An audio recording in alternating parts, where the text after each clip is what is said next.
It's time for NuWellness TV with Dr. Lee. Join your host, the accomplished Dr. Cherilyn Lee, as she welcomes the leading experts in health and well-being as they explore the advancements in natural health, physical fitness, nutrition, integrative medicine, and self-discovery.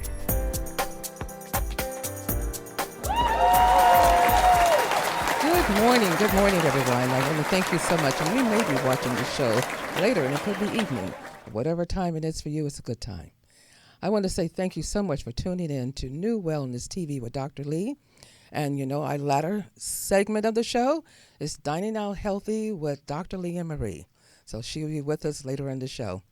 I have two fabulous people here in the studio with me, and we're going to get right down to basics and talk about why people are not healing.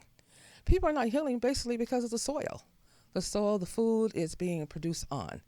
And I have some wonderful, like I said, guests, and we're going to talk about that because so many things are stripped from our food or is not there. And with the pesticides and herbicides and Roundup, as we all know, that's placed there, it is robbing you of your nutrition. A lot of conditions people have today, they really think it's a lung problem when actually it's a microbial problem in the small intestines. So we have to deal with the leaky gut, dealing with all these situations that are happening so that we can heal better. I want to bring on my guest right now. We're going to start off with, furthest from me would be Don Smith from Kiss the Ground. Kiss the ground. I didn't forget. Kiss the ground. And why don't you tell people a little bit more quickly about yourself, and then we're going to get into questions in a moment. Okay. I work with a nonprofit called Kiss the Ground. And Kiss the Ground, really, our goal is to let people know that there's a solution to climate change. And most people think of climate change as this overwhelming thing that they can't really do anything about. And we have a solution. It's not our solution, but it's the only sane solution. And it has to do with sequestering carbon in the soil. It's how nature works. It's how photosynthesis works. And our goal is to educate people. And we have a movie coming out in 2018 that is going to be a really well-detailed documentary doing that very thing. And all we do is educate people on a daily basis. And we're not, crackpots. We basically have this down. All the science is proving this, and it's known. And we have a great little 4-minute video called The Soil Story, and that really talks about the carbon cycle. And once you watch that, it gives you a glimpse of really how nature, the brilliance of nature. Okay, The Soil Story. And I want to thank you so much for being here today. And we met at the Holistic Chamber of Commerce, which I'm going to have my dear friend I'm about to introduce. I'm going to have him become part of the Holistic Chamber of Commerce. It's a wonderful group of people, and he has so much knowledge to share with us as well. Tarik, we've been knowing each other for years. I think I'm a grandmother of 9. I don't think I even had children when we met. So I want to thank you so much for being here and all the work you do, and you're such an activist on so many levels. I really thank you because you do some intense research. Tell us a little about yourself as it relates to the soil, nutrition, and health, but a little bit about yourself first. Well, I'm now a senior in my 8th decade on the planet, and I try to practice natural wellness by not eating myself into oblivion like so many people do. Yes. And practice a lifestyle that, once or twice a day, a good meal, real food. That's what we need. And hydration primarily. We the second leading cause of death in the country is chronic dehydration. Yes, it is. So, if that doesn't tell you, and I brought along some information that I've been putting out for years about what Time magazine did back in 1980. They put on their cover something called, a picture of a man. You can, if you want to show it. I don't know if you can show it. We really can't. Can't show it. No. Okay, but anyway, they would give you a website later. You see the picture. Hand it to me. Yeah. And they put this cover. They repeated the cover in in 1985, and it was even worse, and it has not improved. In fact, now the EPA is being slashed, and we're not even going to have any protections here in a minute, the way things are going. Right. So I've been putting this information out and working with this basic idea of water as the number one food, because water is food. It's not something just you drink. It's the number one food, the oxygen that feeds everything. That feeds the brain. It makes everything work. Mm-hmm. And so I've been known as the water man in the community for all these years. I've been promoting the best water, and my mother's now 96 this year, and she's been drinking this water for 30-some years.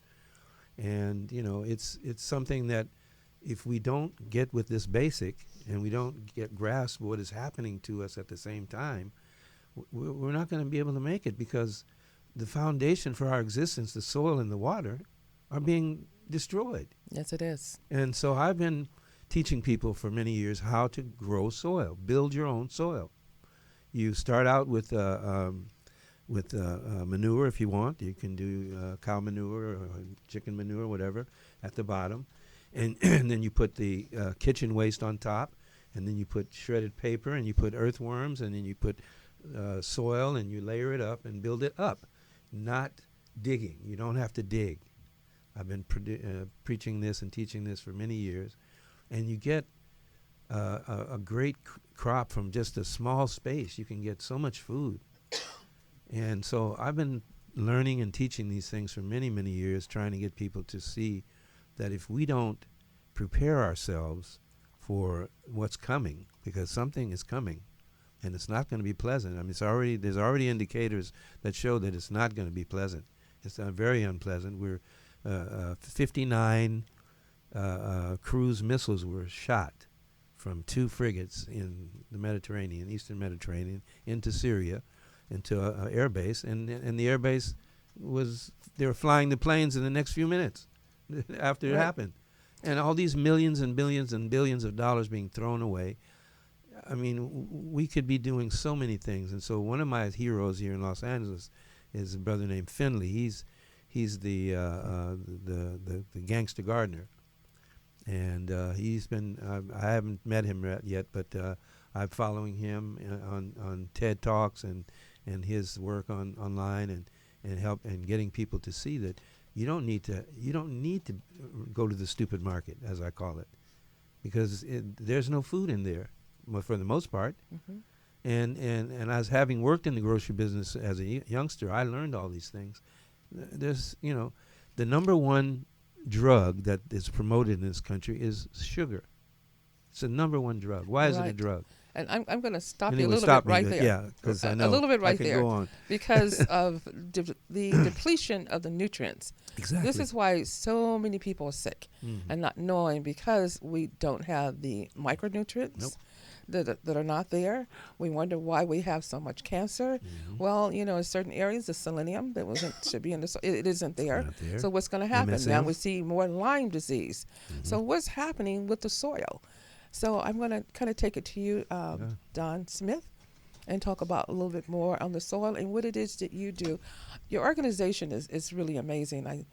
I actually was able to view some videos at a conference that was really phenomenal, especially what they're doing as well at the Watts School.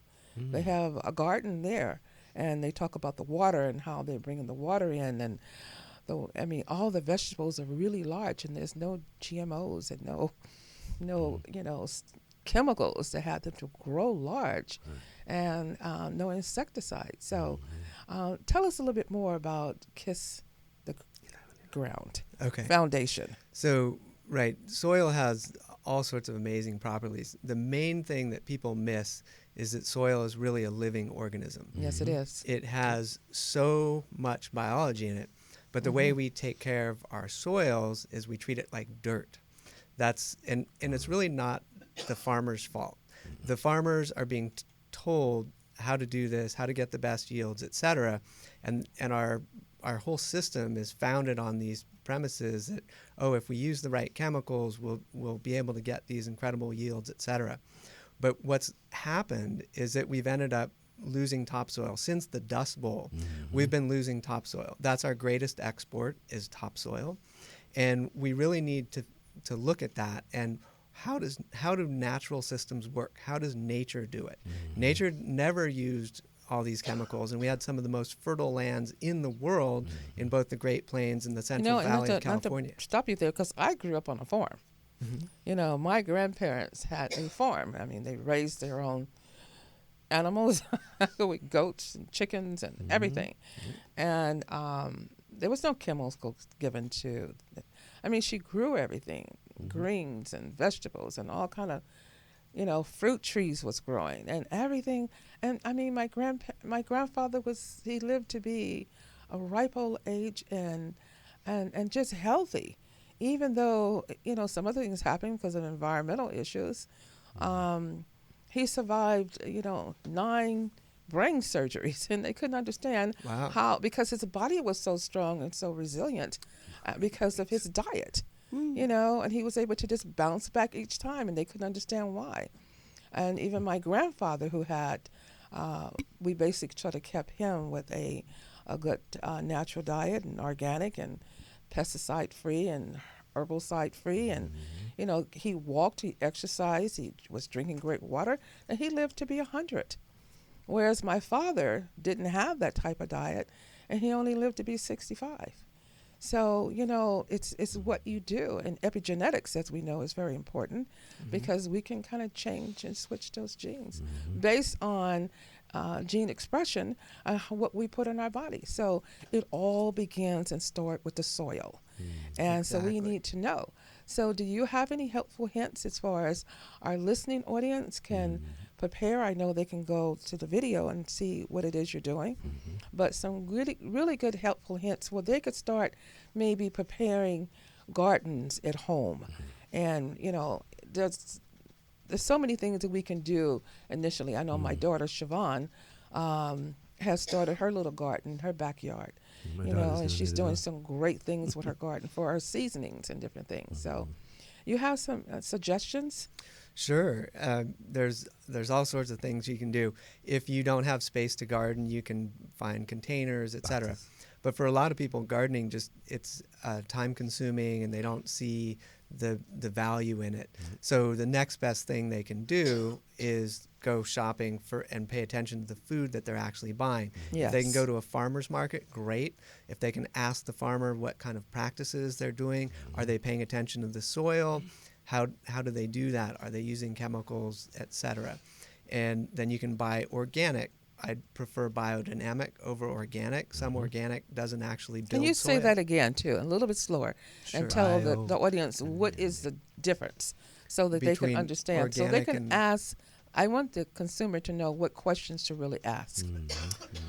Okay. The best question to ask if you're going to the farmer's market is, how did you grow this food? Yes. Were there any chemicals used on this produce? And if so, what ones were they?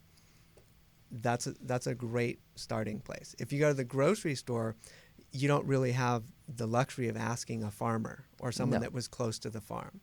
So if you can go to a farmer's market, great. If you want to grow your own food, the best thing you can do is pay attention to your soil. And the best indicator for the common person that's not going to buy a microscope is look for earthworms. That's it. Do I have a lot of earthworms in my soil? If you turn over your soil and you see one, that's not a good sign. If you see none, that's a really bad sign. But if you see 25 to 50 in one shovelful of soil, you're doing something right. Yep. Earthworms need food. No, I wouldn't be doing that. So I'm just shaking my head because I'm not. I was just telling Tarik the other day when he was telling me about the earthworms. I said, I don't want to see them. I'll see the garden, but I don't want to see the earthworms. But I want to say, too, not friends. to interrupt you, but also when people are the farmers, we have to be aware of the farmers around them. Because if they're spraying, this is also going to inundate their crops. So is there a duration of how many yards a person should be or miles from the next farmer if he chooses to use? Unfortunately, we don't know. We do know how far things drift. Okay. And especially pollen. So if you have a genetically grown corn crop, that pollen's going to drift for over 100 miles possibly. So if you're growing an organic corn crop a ways away, you might end up being pollinated. Some of your corn is actually going to get cross-pollinated. And this is a problem for any of the major crops that are grown that are genetically modified. So they picked crops that have really fine pollen that drifts a long way. So one of the things that they did was sugar beets. Well, that's a great crop if you're a genetically modified seed company, because you're going to pollute anyone that's growing sugar beets that's within 100 miles of you. And once the way the laws, the current legislation is written, is really to protect the company that has the patent on the seed. So the organic farmer that gets infected by genetically modified pollen actually is guilty of stealing, and they can be sued, and they are sued regularly by the seed companies. And that's just a shame, because they're not protected. The organic farmer is not protected from this pollination. He didn't want it, and he doesn't have any say in which way the wind blows. So that's a real challenge. Which way the wind blows. That is so true. That's really sad. Yeah, and it's a horrible problem because it's set up like that. It's organized to be like that. Yes. And so, I mean, isn't it clear by now that this is a method that is not leading to, wellness and a better way of life? And this is ridiculous. We have over 80%, maybe more, of malnutrition people because of the soil. Yep. We're not getting the nutrition in the soil. No this MSM, is one reason why. For example? None. Yep, and MSM, I've used with a friend of mine. His mother was suffering from Alzheimer's and in the hospital with a tube down her throat and feeding her with the tube. And we had put her through high doses of MSM. We used a lot of other vitamins and minerals, especially magnesium and calcium, mostly magnesium, because that's one of the minerals that is so deficient in the soil. So the mineralization of the soil, that's where the earthworm... It isn't there. No, and the so you earthworms don't have the micronutrition, you don't the have earthworms macro. do all that. None See, that's the thing. there. Yeah, and that's why I tell anyone who's going to be gardening, if you want to do it at home, you can do it in boxes. If you want to do it outside, you can do it in boxes. But build your own soil. Mix it up good. Get the earthworms in there. Let them do the work. Where are you getting these earthworms from? Well, I grow them. You grow the earthworms. Yeah, you grow them. You put a small paradise for them. Uh-huh. You set up a small paradise for them with a paradise. Kitchen waste, shredded paper, coffee grinds. Oh, they love coffee grinds. Oh, and they reproduce like crazy from coffee grinds. Really? Oh yeah. And so you set up a little area where you keep your kitchen waste and all that stuff, and you layer it in there. And you just need just a handful of them. I thought they were maggots, not. No, these are not Okay. maggots. Well, these are not maggots. There can be, but those are another. But that's not going to hurt you. That's not going to be a problem. Oh, okay. So one way to think of it, or I like to explain it as the poop loop. And the more organisms you have, whether they're earthworms or not, the more things that are pooping, the healthier your soil is going to be. Exactly. So it's not necessarily that we have minerally depleted soils. The minerals aren't making it into the plant. Right. Okay. So yes. in some cases, the minerals are truly lacking, and then you can just use simple things like rock powders and special clays that are loaded with trace elements, kelp, extracts, etc. So there's ways to remineralize your soil. But a lot of times, it's not that the minerals aren't there. No. It's that the biology is not there. Right. So all these microbes that we're still learning about, we know a fraction of what they do. Exactly. They're the ones that produce the enzymes and the acids that dissolve the sand, silt, and clay that is what we call soil. They're doing the hard work. It's nature's design. They can make all the nutrition you need available for the plant. Right. But when we use any biocide, whether it's a fertilizer or a pesticide, fungicide, etc. All biocides kill biology in the soil. Right, it's a killer. Yes. And when you do that, you lose organic matter in the soil, and that can happen. That can also happen from bad grazing. So more of our land is Now damaged the from grazing is just laying Yeah. it, how you're laying it out. It's grazing is for livestock. So Okay. we've Thank you. basically we've changed our methodology of grazing, and we've been desertifying for hundreds of years around the world by grazing methods that don't actually build soil. Nope. And yet there's systems that we've been able to do on every continent where they're able to build soil, heal soil by just how they manage the animals. Nature used to do a great job. The Great Plains are an example of that, where we had millions of bison. And those bison, they didn't have trouble overgrazing because they were herded by predators. Right. We don't have the predators anymore. Nope, they kill And them so all. now we put animals out on these huge places, and they get to go cherry pick the food. And they will kill off all the healthy plants, which are usually perennial plants, which grow. Keep coming back. They keep growing every year. They don't start new roots. Their roots are deep, Right. and they're always there. But if that's the only thing that's green, those animals are going to pick that to death, and then you're left with just annuals, and you slowly desertify. Yeah, yeah. So if a person wanted to know more in regards to both my distinguished guests here, and they want to know, I want to make some changes, and I don't want to start with subtle changes so I can have better food at home for myself, my family. Tarik, what would you say for them to do, just so they can start Well, simple? I know you kind of hit on some things already. I was in Sprouts the other day, and there in front of me was the book, the handbook, right there at the counter when you check out about organic gardening and how to. It's a $10 costs $10 the book, and you can just follow that, and then you can pick up a few other booklets and books out there to enhance. For example, I use a probiotic in my garden. Okay. Which is converted cow manure by this probiotic that came from the bowels of the earth in Iceland and was brought here in the 30s. And this probiotic, it eats up everything negative. And once you turn the manure into this probiotic, now when you add it to the water, it becomes a soil enhancer, and it enhances the biology in the soil so that things grow, beautifully. Just grow. Just put me a bag of vegetables together and I'll come pick them up. Okay. No, you have to. That's the one thing that I thank my wonderful mother for, because she made us garden at 5 years old. I had to get out there and pick weeds, and I hated it. I despised all that stuff. But when I became an adult and I was in a foreign country and I found out, the food here is terrible and it's expensive. So we started growing our own, and I've been doing it ever since the 70s. So what are you telling me? I have to do it myself? I think you should get together with Hire your someone. you get together with some of your friends and your like-minded associates, and you get a little every property that people put their houses on, these are small farms. Yes, That's they what they are. are.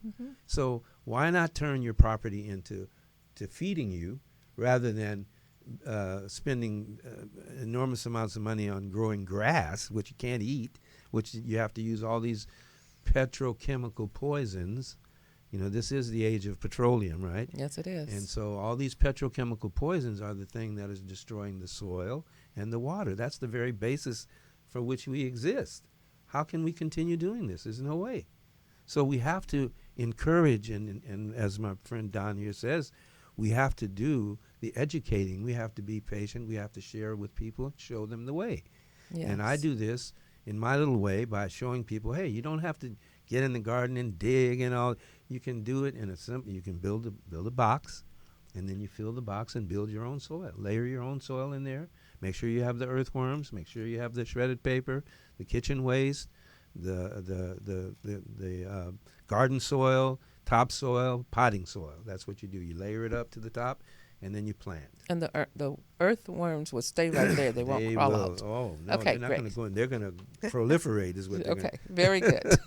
They're not going to interfere with your food. They're going to enhance your food. Okay, very Yeah. good. So Don, share with our audience here some of the ways. And I know you're with a wonderful nonprofit organization that's doing some really incredible things as far as teaching and video. So what are some of the other things that you do? Do you set up workshops or seminars for people to come in and show them actually some of the things that Tarik here has actually shared with us? We do have a garden that we actually work on in Venice, California, in front of Beyond Baroque. It's at 681 Venice Okay. Boulevard.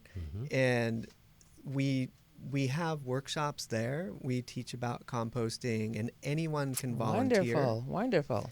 And it's a really interesting community garden because nobody actually owns any of it. Okay. It's on leased land, and we made it open to the public. Anyone can grow anything, and anyone can pick anything. Wow. Which That's is wonderful. a lot of our food. Some of our food goes and helps homeless people, and we also educate. We're trying to educate homeless people that want to grow food. So we do a lot of community outreach, and it's really just building this sense of community. And that's our kind of our local demonstration spot. Oh, that is and we so do have wonderful. speakers that come and present. We've had some much more 4-day courses and much more in depth than the average. I know you're going to have my dear friend hour. come speak there. That would be great. Wow. So- I'll be going there just to see myself. So I want to say that the things that are happening, and I'm so happy to have this dialogue today because so many people just don't know, especially for young people and older people. It doesn't matter. To start now. We're going to have to because we don't know. We run to these stores. It's not always convenient sometimes to get to a farmer's market for certain things, and people can start growing their own seasonings, their own food, and have enough food there to sustain themselves as well, right in your own home, which is very important. We're now going to have a word from my sponsor, which is me. So I want to thank NuWellness Healthcare Clinic for sponsoring this wonderful TV show, which is NuWellness TV with yours truly. But I thank NuWellness because of the fact that it is a clinic that we provide everything. And it's amazing. One of the things that I do there that I take pride is because of what's happening with food and depletion and just not being there is I provide IV nutrition. And some people say that, oh my goodness, we can get it in our food. But because our food, and most of the people that come to me are not doing a lot of organic foods. So, and their immune system now is just totally weakened. But you don't have to have a weakened immune system to receive an IV nutrition. And one of the staple components of that IV is magnesium, which is called the Myers cocktail. And then also a little selenium is added to it. So it's actually tailored to based on that person's need when they come in. So it's really important that I do micronutrition blood testing and find out where a person is. And then an IV intravenous is designed for them so that they will help to feel a lot better. That's why I'm doing as great as I am, because I didn't start off years ago knowing what we're discussing today. And so I had health challenges, and not knowing that asthma patients is due to it coming from the intestinal and not so much a lung condition. So once you deal with the nutritional microbials, then you can start breathing better, and that's what happened with me. So I think everyone, if you're not dealing with a really good diet that and you have health challenges, everyone should really pay attention to leaky gut syndrome. And I deal with one product alone because I have tested it out. I've done before and after blood work, and I know for a fact that a person is healing on a cellular level with what I'm using for leaky gut. So the body starts to heal. You feel better. Your breathing is better. Your diabetes is better under control. Your hypertension, lupus, sarcoidosis, and I deal with a lot of sarcoidosis patients. So I want to say that I want to thank NuWellness Healthcare. Phone number is 310-419-4300. You can call anytime to schedule an appointment. We will get you in. We're there sometimes Saturdays and Sundays because I feel if a person is sick, you don't want to be put off for weeks, months to have an appointment. So I will be there for you. So again, thank New Wellness Healthcare for their support in this TV show. And again, back to my guest. Well, I have something called the Temple of Wellness and Wholeness, and it's my own little company. And what I do is I share with people the basics on water and wellness, and food and wellness, and Which is so nutrition. wonderful. Yeah, with nutrition. Yeah, with nutrition. You know, I don't want to cut you off, but we want to really dive into more of what the show title is. So, and water was one of them. And so I want to ask, is it important that you use certain water for the when you have your own garden? What water are you using? Well, I'll ask this to Don, and then we'll come back. No problem. Okay. If you're doing your own garden, some people get alarmed because of chlorine and chloramine and fluoride, et cetera, in your garden. And if you're paying a lot of attention to the soil and you're making sure that you're using well-made compost or humic and fulvic acids, those will actually tie up those things. Chlorine, you really don't have to worry about it that much because it off-gases right away. But chloramine, which is what most of our water has in it now, does not. It's much more persistent. But humic acid will tie it up and break it apart right away. And so if you have good soil, you don't have to be too alarmed about it, but just know that if you don't have good soil, you're causing some harm, because what chloramines are designed to do is basically kill off everything. Okay. And they're only 3 to 4 parts per million. I think 3 parts per million is what they allow. 4 parts is toxic. Yep. So that's a pretty narrow window there. But generally, if you can use humic acids or make sure you use well-made compost, and some people even they have those sprayers, and they have a little tank on front. If they were going to spray fertilizer, you can put compost in that, mix it with water, and spray that out. And then you've pretty much taken care of the water as you're spraying it out. But if you're using a drip system, it's a little more complicated. Okay, so you don't have to worry about, hear so much about alkaline water, so none of those things are really important. That's all marketing tricks as far as I'm concerned, alkaline. We have a system, it's called AquaGrow. It's a filter, a hose filter that fits on before the hose, and it takes care of most of the chloramines, chlorine, even the fluoride, because the compound that they put together in the system has been tested to remove these things. So you don't get all this in the water. So what I do is I fill my 30-gallon trash can with water, and then I put my handful of probiotics in there, and then I hand water everything. And if I use the hose, then I have it automatically connected to the AquaGrow, and so I don't concern myself with the poisons in the water. So the AquaGrow, where would a person find this? You can get that through me. You can go online to multipure.com and look at the website there. They have the product there. It's very inexpensive, and it really takes care of, because we have, Don kind of soft ball that situation with the water, because the water is worse now than it's ever been, really. It has chloramines, which is chlorine and ammonia. And these gases, especially when they're heated up, this is deadly stuff.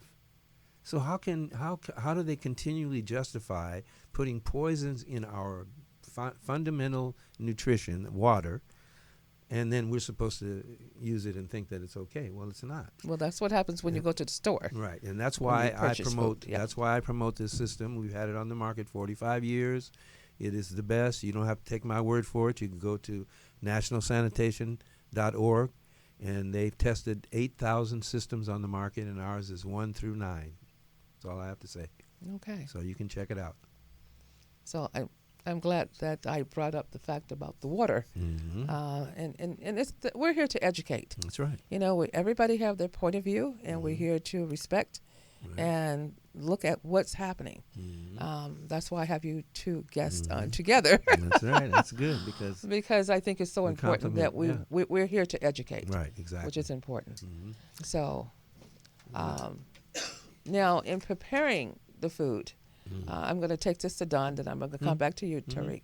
In preparing the food itself, once you now have this wonderful food, what do you feel? Now, I know we don't want to fry foods. We don't want to boil them in a whole lot of water. So what would you say would be the best way done?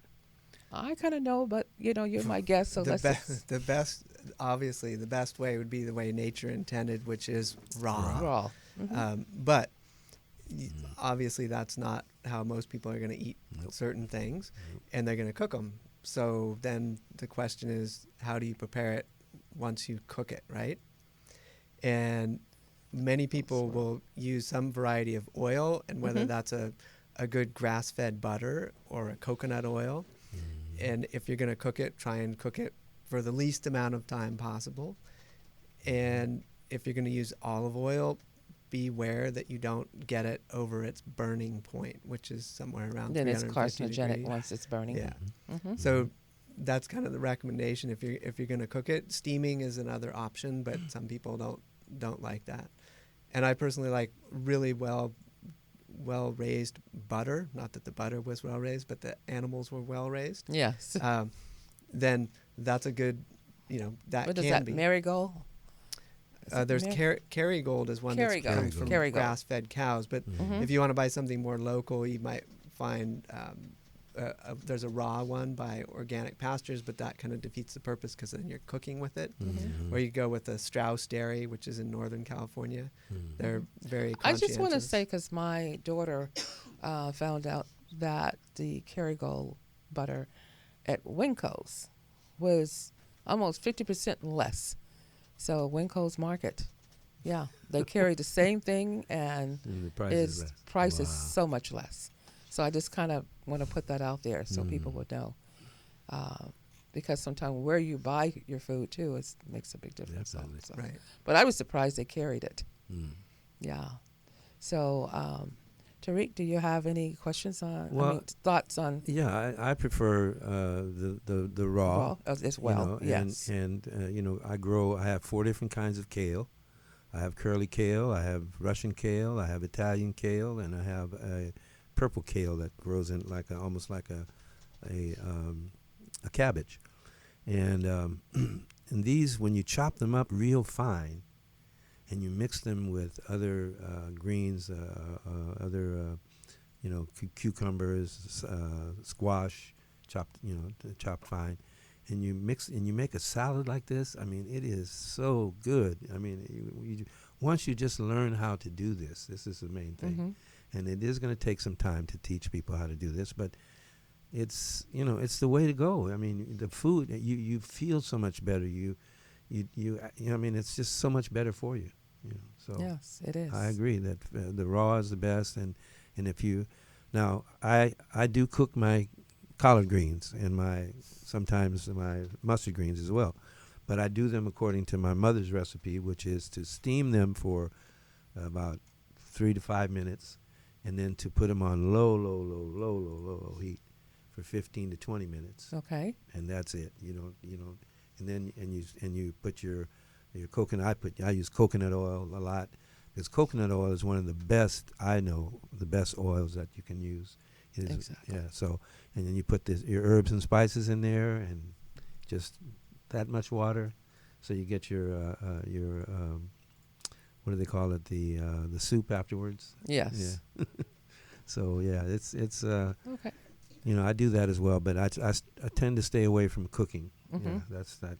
Yeah. Cooking thing is really And one day I'll give my wonderful recipe on the collard greens with no water. no water. Ooh. No water whatsoever. Oh my gosh! Oh wow! But we're just about ready to almost wrap up, but not quite.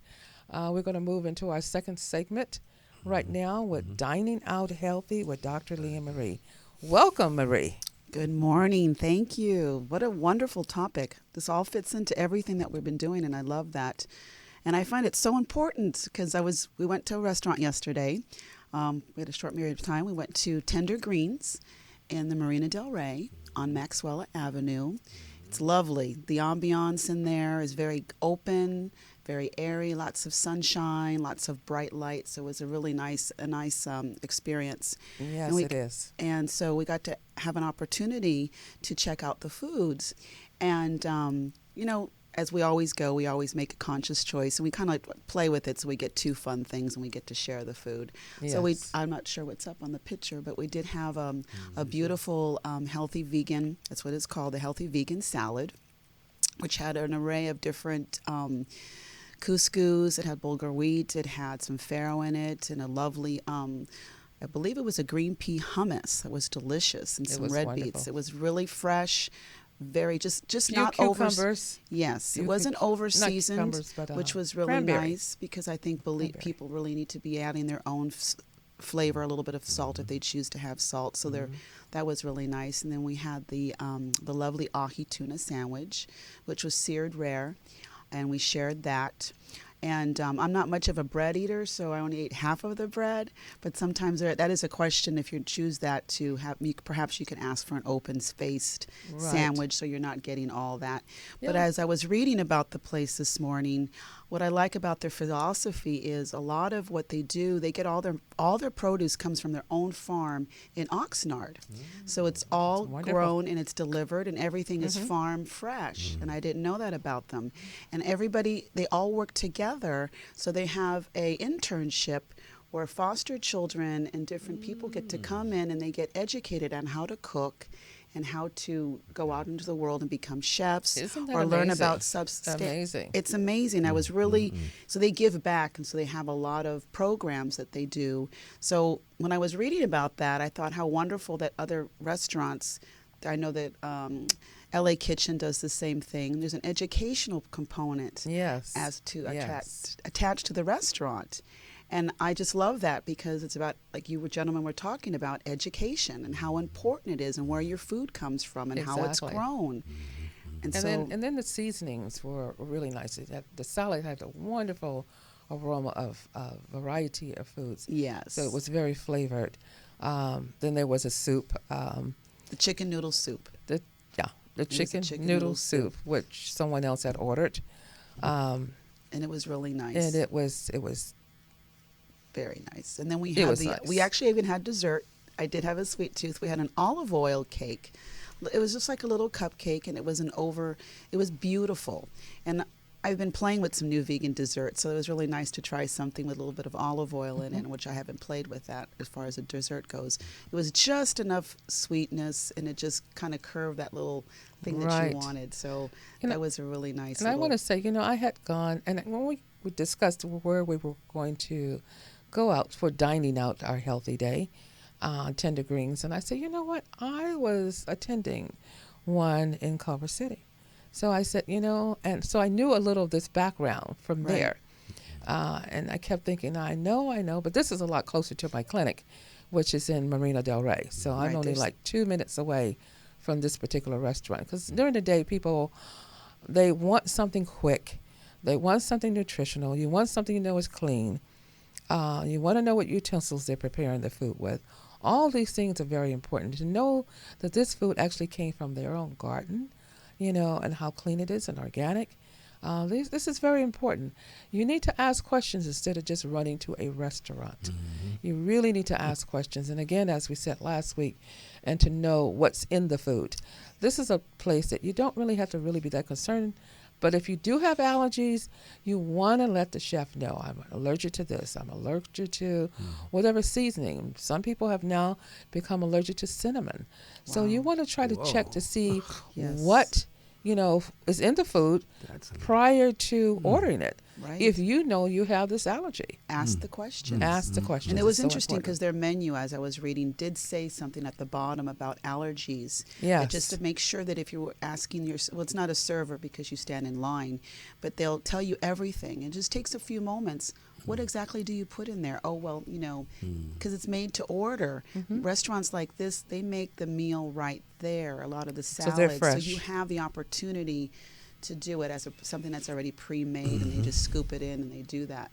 So you have that option. And you also have the option, too, to ask for the chef. Yes. You know, I have not been to a restaurant where I did not ask for the chef.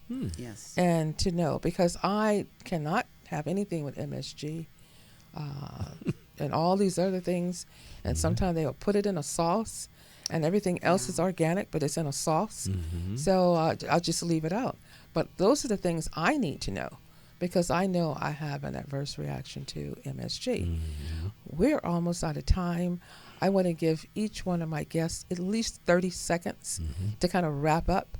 30 seconds, so we're just about out of time. I'm going to start with you, Tarik, for 30 seconds. 30 seconds. What do you want to leave our audience with in 30 seconds? Well, I want to leave our audience with that the basics of life, soil and water, are your most important things. You better start looking into this and getting with this, because if you don't, you're going to be subject to GMOs. And GMOs, if you look at any of the research as I've done, you see what it does to the internal intestines. Exactly. It is incredibly dangerous.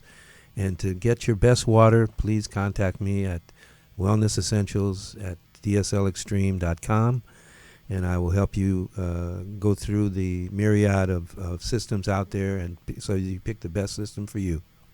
Okay. Definitely. Thank you. And I thank you so much for being a guest today. Thank You're you. very welcome. Glad to And be Don, your 30 second. Okay, 30 seconds. I would say that regenerative agriculture is a term that you should become familiar with. Yes. Because it is our future. It's the path forward. If we don't all head towards regenerative agriculture, It's done. then humanity is going to have a tough time feeding even more people. And I really want people to understand how photosynthesis works. And in order to do that, they really need to get some good education and understand how soil microbiology and photosynthesis are connected, and how that, the food you eat, is connected to your health. And ultimately, soil is connected to food, is connected to your health, and it's this continuing loop. And if you don't manage to make that connection, you're missing out, because nature has this whole plan worked out for millions of years, and we need to start farming in those practices. Yes. I want to thank you so much, Don Smith. Tarik, a dear friend, my co-host for Dining Out Healthy. Marie, you're just absolutely phenomenal. And I thank you so much for today. I thank Jarvis, who's worked up a sweat as usual. Our producer here, he's just absolutely wonderful. And Tony Sweets, the owner of UBN radio station. I just want to thank everyone. It's a wonderful collective dream team. This is a healthy dream team here. So I want to thank you so much, Jarvis. Yep. I want everyone to repeat after me as we end this show with deep being gratified. Being gratified for what you have so you can have more. So repeat after me. I am so grateful. So grateful. That I am a magnet for miracles. For miracles. Peace and blessings. Peace and love. Join us every Wednesday live at 11 a.m. for New Wellness TV with Dr. Lee. Remember, healthy mind, healthy body.